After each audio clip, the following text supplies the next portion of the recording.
you're at the right platform here at Franchise India. Gaurav and Ritu have been trailblazers in this space. I think we associated, 10 years ago? So we have a company together called Ichakdana Foods, which is apparently doing really, really well. It was a vision that I had no clue. I sat for a lunch with Gaurav and Ritu, and they just gave me a whole perspective on how I can leverage my brand. And actually, if you ask me, the first ever brand leveraging that I did was with Franchise India for Ichakdana Foods. And now we're talking about a portfolio of companies in there that are potentially IPO ready, because these guys have done a great job. So you're at the right place. What is your model? How do you want to sell it?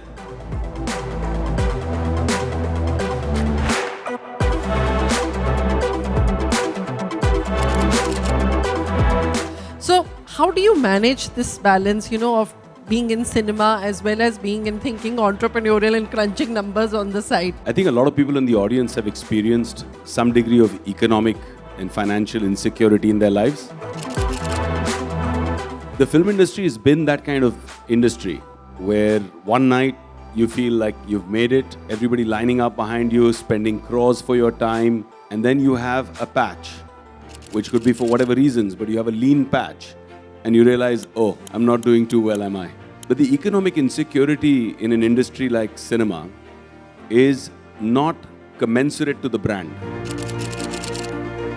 But that awareness is a big equity that people underestimate.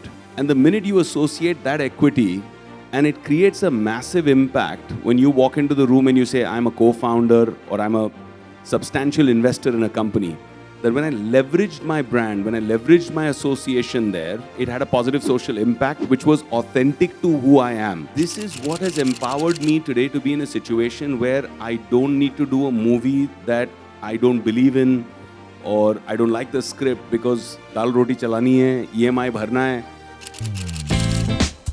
How are you breaking the perception at Solitario of the fact that diamond is an asset? Diamond or any form of gold was looked at as an asset. The most key word that you said there was perception. So people have spent hundreds of millions of dollars to make you perceive that the diamond is an asset by creating artificial scarcity. That bubble has burst. Today, as of 2023, 1 in 3 engagement rings sold across the Western and developing world are lab-grown diamonds. 1 in 3. By 2026-27, it is going to be 2 in 3. What I would love for you to know is that, you've got cinema, you've got real estate, you've got lab-grown diamonds in Solitario, and then you're also an angel investor, and you've got a bunch of businesses and startups that you invest in.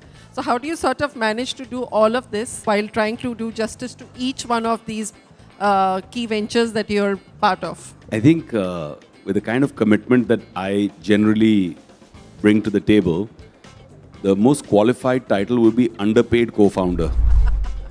I love seeing what we can do, how to visualize a business like it hasn't been done before.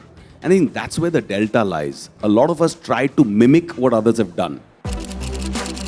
So what other sectors are you really gung-ho about in startups? I know you've been serious angel investor for the last many years. I said the sector can't thrive. There's no sunrise sector here. Everything, just because you thought of it, is not really an opportunity.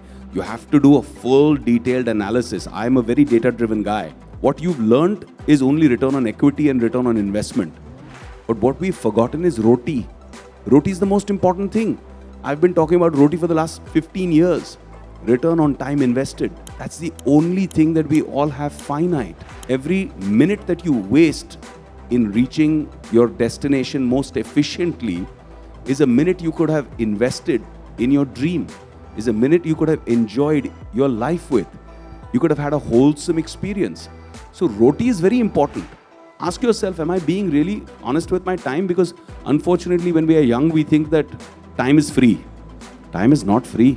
The fact that I cannot believe it, you think of all this when you're actually filming a scene. So, that is really the anomaly over here.